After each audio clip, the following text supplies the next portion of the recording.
Hi there. If you're an international student in the US looking for work sponsorship, you're in the right place. In this video, I'm going to show you how to connect with sponsors and how to confidently navigate sponsorship questions during a job interview. So let's dive in.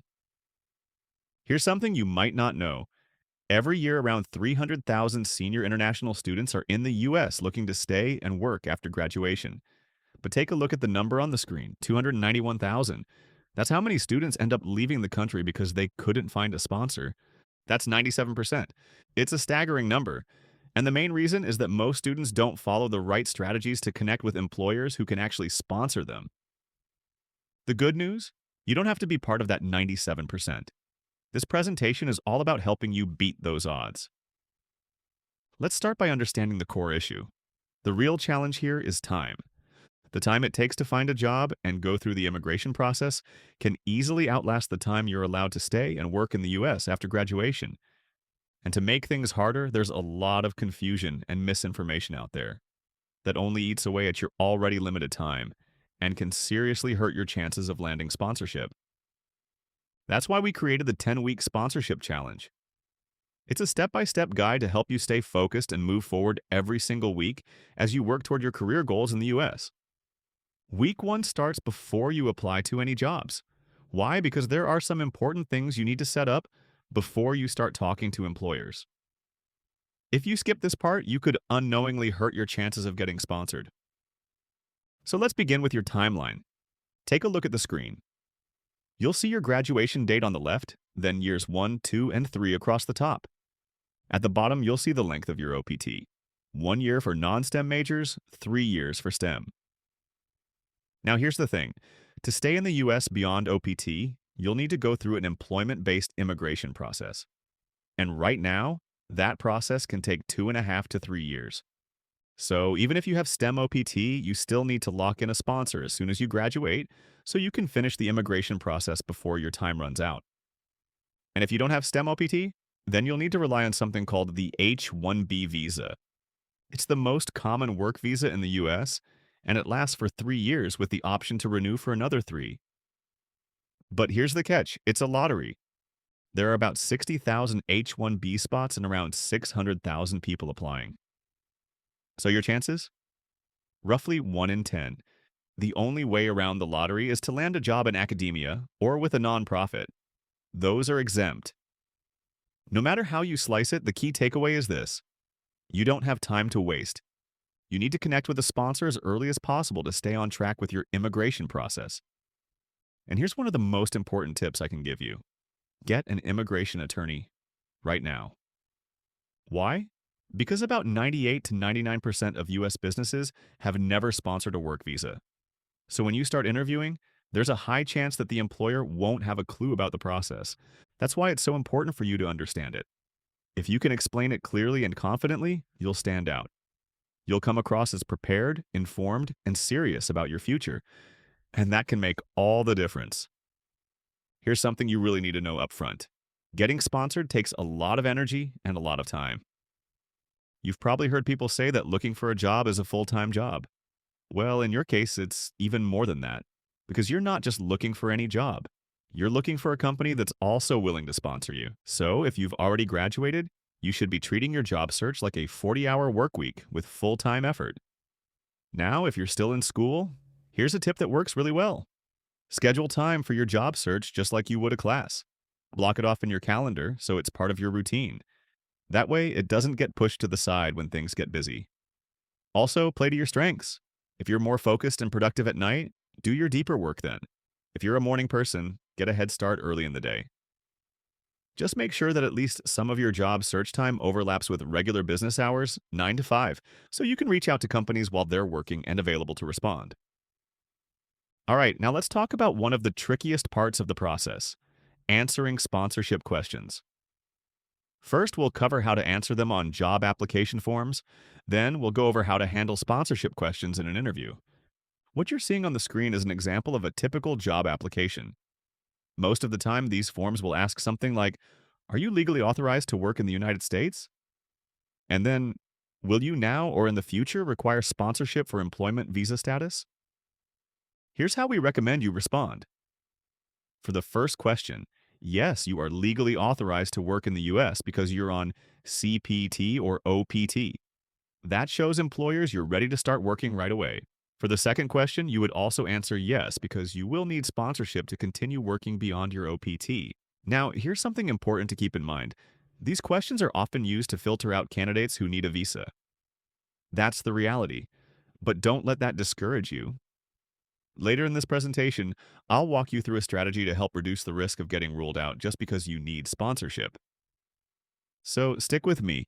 We've got more tools coming your way to help you stay in the game and land the opportunity you're looking for. Now let's learn how to handle questions about sponsorship during an interview. At some point in the interview, you will be asked if you need sponsorship, to which you will answer yes. Then the interviewer will say, "I'm sorry, but we don't sponsor." What do you do then? First, accept the fact that most companies will say no. But because they say they don't, doesn't mean they actually don't sponsor. The topic of sponsorship is often clouded by misinformation. This leads many hiring managers who are not well informed to play it safe and say, "We don't sponsor," without really understanding what sponsorship involves. For this reason, you should understand that no is not the end of the conversation. This is simply your starting point to have a meaningful discussion with your interviewer about sponsorship. The issue that you face is one of misinformation. Fortunately, this presents an opportunity because you can equip yourself with the knowledge to effectively communicate with potential employers about sponsorship in a way that could shift their perspective. By the way, the best way to answer the question, "Do you need sponsorship?" is to say something like this: "I already have a work permit in the form of your OPT. If you want to keep me indefinitely, we can easily make that arrangement. The process is simple and requires very little input from you. I have an immigration attorney who handles a significant portion of this." That's why it's important that you meet an immigration attorney first. The bottom line question is whether you think I am the best candidate for this position. It's important to note that we're avoiding a simple yes or no response. Providing an absolute answer in this context can be counterproductive. By offering this more detailed response, you clarify you can start working immediately, introduce the idea that the process may be simpler than anticipated, and show preparedness. Now let's learn how to overcome the most common objections to sponsorship. In some cases, the interviewer may firmly indicate they don't do work visa applications. If this happens, we suggest you say, "I understand.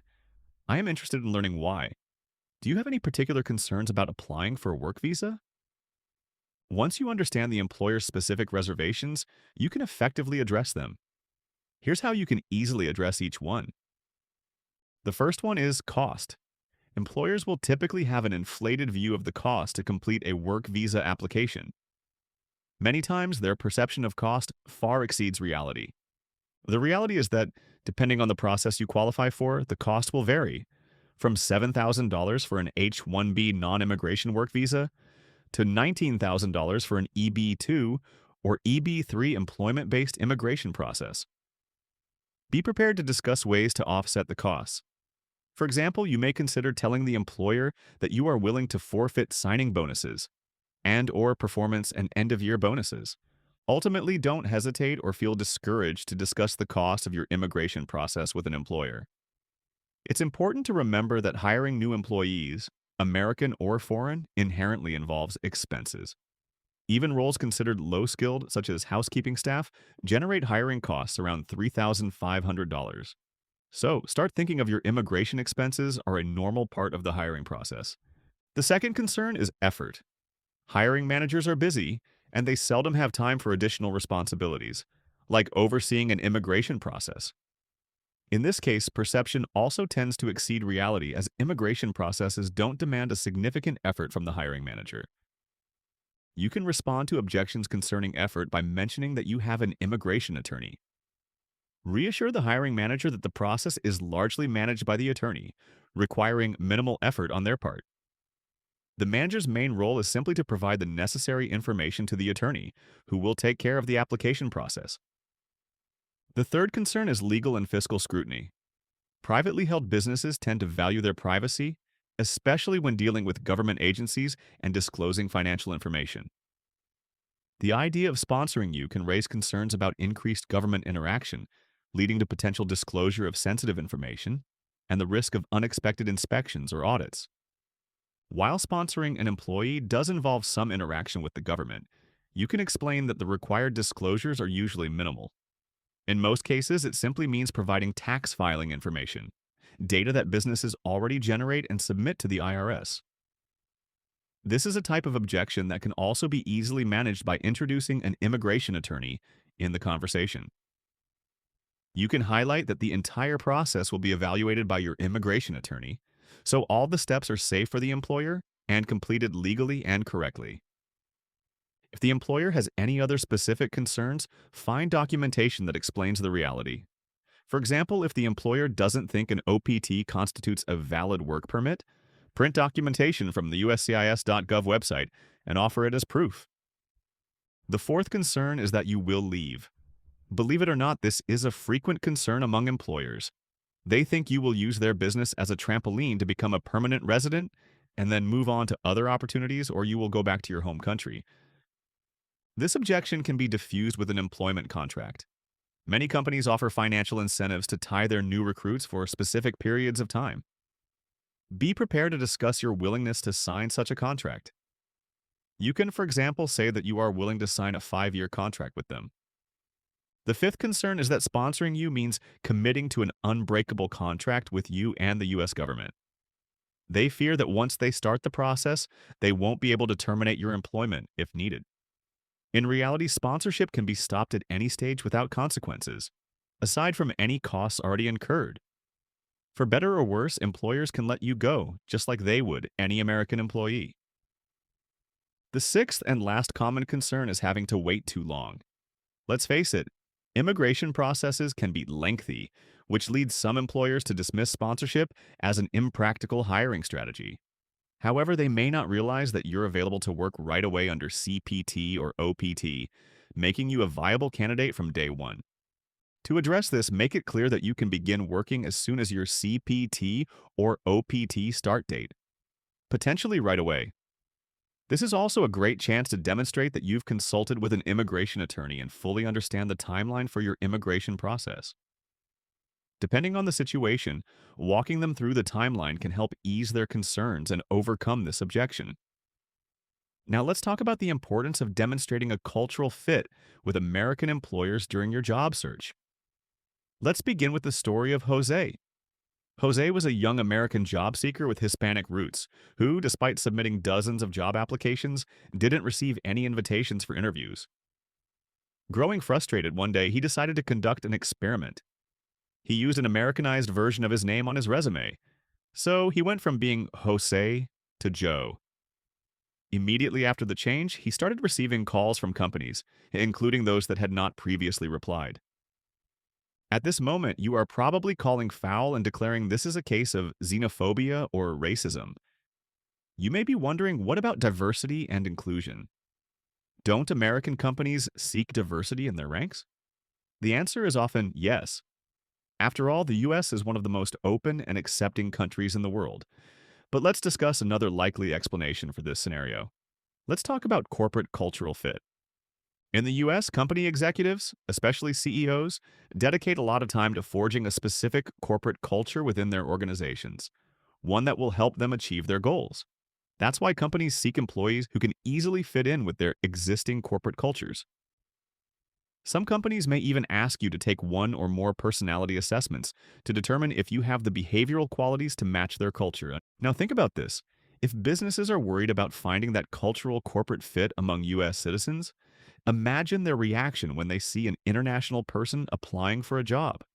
In their eyes, you bring a whole new level of complexity to achieve that cultural fit. They'll be concerned if you'll be really capable of fitting in with the rest of the team. Here's one more story to illustrate what we are talking about. Not long ago, a French student athlete went to interview for a position at a local insurance company. After acing all the questions, the interviewer turned the conversation to his experience playing for his school's soccer team. Eventually, they started talking about the differences between soccer and American football. The French student commented that it was ridiculous to call the sport football, as it is played with the hands. Upon leaving the interview, the student learned that he had not advanced in the recruitment process. The reason was simple. It turns out that American football was an important part of the company's culture. Not only did the staff arrange fantasy football leagues during the season, but they also dedicated part of the Monday mornings to talking about the Sunday night NFL games. Those conversations were critical for their team building efforts, as they would often segue to business matters. As you can see, bringing the French student who ridiculed American football would be bad for the company culture. So be aware that as a foreign national, you may be perceived as a more difficult fit for an American organization. The mere fact that you come from another country may be seen as an obstacle to fit in. For this reason, we recommend that you avoid highlighting cultural differences during interviews or any professional interactions. Whenever possible, draw attention to your American acculturation. This means that you showcase the cultural traits you have picked up from the American culture during your time in the US. Show them that you can be part of the team. Now, it's very important to notice that we are not asking you to change who you are. Be yourself, because if you join a company pretending to be someone else, you'll be setting up yourself for failure and you'll be miserable.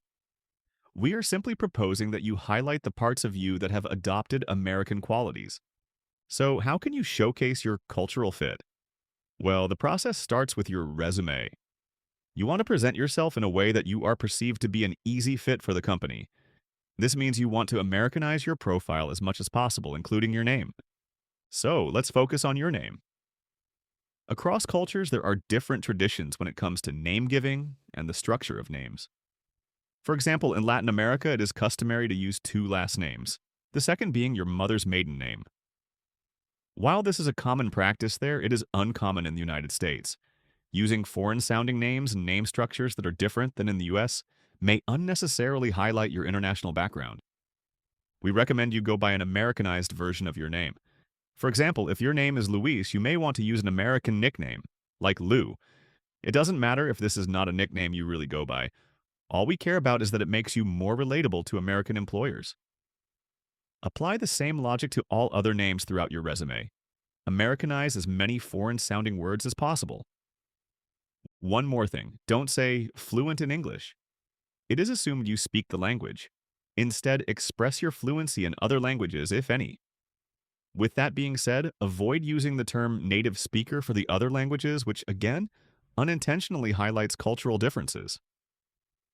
I'll repeat what we said earlier. America is one of the most forward-thinking and accepting cultures in the world.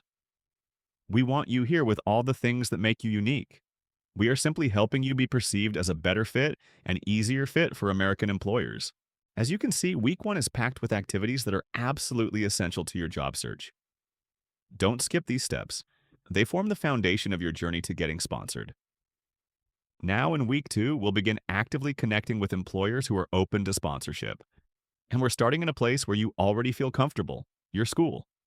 From this point forward, everything we do will fall into one of 2 categories: networking, which you'll see represented by the LinkedIn logo in the blue circle, and direct applications, shown by the red circle with a computer icon. Let's start with networking. There are 3 key ways to begin. First, connect with your professors, especially the ones who have industry experience or contacts.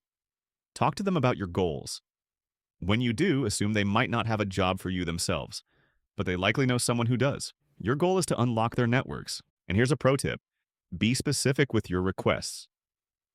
Instead of asking, "Can you help me find a sponsor?" try something like, "I noticed on LinkedIn that you're connected to the president of the local manufacturers association. Would you be willing to introduce me?" That's a lot more actionable and much more likely to get a response. Second, reach out to your school's alumni relations office. Ask them to connect you with alumni who might be able to help. You can request people who graduated with your same degree, come from your home country, and are currently working in the US. If that gives you too few results, widen your criteria a bit. The key is to connect with people who are open to helping you grow your professional network. Third, don't overlook your school's leadership. People like vice presidents, deans, or even trustees. These folks genuinely want students to succeed, and many of them are happy to open doors when asked. While you're setting those networking wheels in motion, you'll also be applying for 30 jobs, but not just any jobs. You'll be targeting companies that are more likely to sponsor. So, what makes a company more likely to sponsor? One big factor is size. Surprisingly, it's not the giant companies like Facebook, Amazon, or Disney. In fact, companies like Disney are well known for hiring OPT students, but not offering sponsorship afterward. Larger companies often don't feel the need to sponsor because talent comes to them, but smaller to mid-sized businesses are different. They often have to work harder to attract great talent, and they may be more open to sponsoring international candidates. Here's an interesting stat. The median size of a company that sponsors is just 41 employees. So we're talking about relatively small businesses. As a general rule, if the company's name is widely recognizable, the odds of them sponsoring are usually lower. Then in week 3, we'll teach you how to apply for jobs with a networking twist, a strategy to help you get past the sponsorship filter questions on applications. Here's how it works. You'll continue applying to at least 30 jobs each week. But now you'll pick your top 5 favorites, and for each one, you'll find 2 people who work there. Reach out to them and let them know you've applied and that you'd love to learn more about the company and the position. Now, don't get discouraged if you don't hear back right away. This is a numbers game. The key is to stay consistent with your efforts. Then, in week 4, we'll expand your network even more, this time through trade associations. If you're not familiar, trade associations support businesses within a specific industry. And the great news is, there's an association for nearly every industry and occupation out there. A great tool to find these is a website called ONET Online. Here's what you do. Go to the site and type your desired occupation into the search bar at the top right. Once you click into your occupation, scroll all the way down to the bottom. There, you'll find a section called Sources of Additional Information, which includes links to industry-related associations. These associations can be a goldmine for connections, events, and even job postings specific to your field. Most trade association websites have an About Us section. That's where you'll usually find the leadership team listed. Your next step? Reach out to them. Ask for a meeting. Just like with anyone else you've connected with so far, assume they might not have a job for you, but they might know someone who does. Here are a few ideas to help start the conversation. Ask about trends in the industry or recent local developments. It doesn't have to be anything formal. The goal is simply to spark a meaningful conversation and begin building a relationship with someone connected to your field. As you continue reaching out to trade associations, don't pause your job search. Keep applying and connecting with people at companies you're interested in. By this point, you should have applied to about 90 jobs and reached out to at least 20 people. Now, week 5 is all about turning one of your biggest disadvantages into a powerful asset. We're going to build a professional network using a resource you might not have considered yet, your friends' parents. Here's why this works. Your American classmates often have a built-in advantage. They can lean on family connections for job leads. That's something you likely had back home, but maybe not here in the US. So here's what you do. Take note of what your friends' parents do for a living. If you find someone working in your field, ask your friend if they'd be willing to introduce you.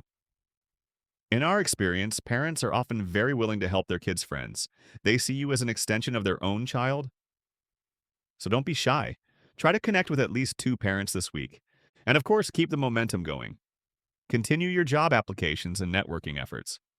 By the end of this week, your running total should be 120 applications and 30 individual contacts. Week 6 shifts our focus to a different kind of employer: startups. Startups are small, fast-growing companies, and they can be great places to find sponsorship opportunities. So, how do you find them? Look up business incubators in your city. These are hubs that support startups by giving them access to resources, mentorship, and, most importantly, talent. Reach out to the site manager at one of these incubators. They're the ones who know which startups are actively hiring and where your skills might be a good fit. Here's a heads up. Not every startup will qualify as a viable sponsor. Ideally, they should be at least 3 years old and generate enough revenue to show the government they can afford to hire and sponsor you. Still, this is a great path to explore. Try connecting with at least one incubator this week. By now, you should be up to 150 job applications and 40 individual contacts. In week 7, we're going to build your network through something that's deeply ingrained in American culture: volunteering. Volunteering is incredibly common here, and people from all walks of life do it, especially those who are already successful in their careers. Here's the strategy. Look for faith-based or interest-based nonprofit organizations and find a volunteer opportunity that allows you to work as part of a team. Then engage with your fellow volunteers. Get to know them. Ask what they do. You'll be surprised how often you'll find someone with valuable connections volunteering right beside you. We recommend you try this at least once.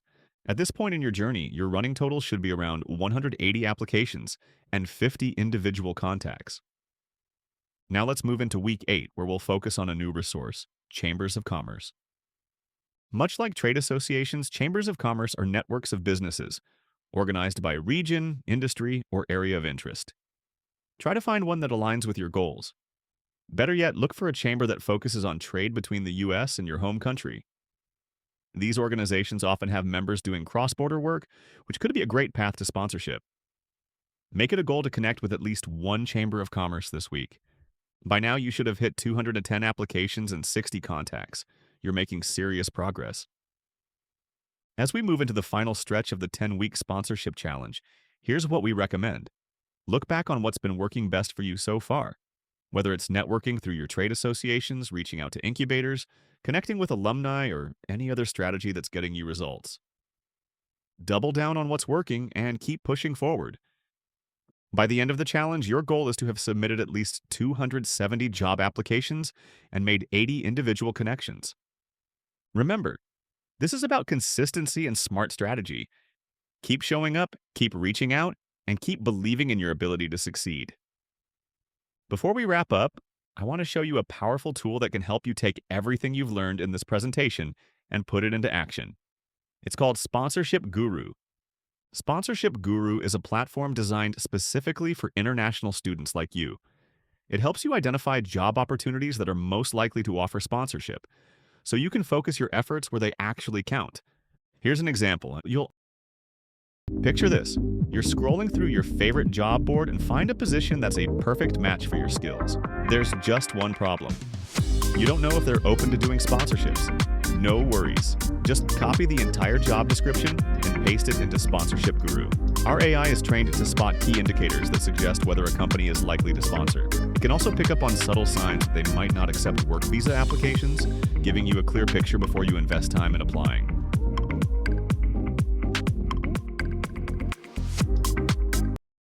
Also find clear answers to some of the most common and confusing questions about the sponsorship process, like how to talk to employers about visas, how to answer application questions, and what steps to take once you land a job. Think of Sponsorship Guru as your roadmap and your guide.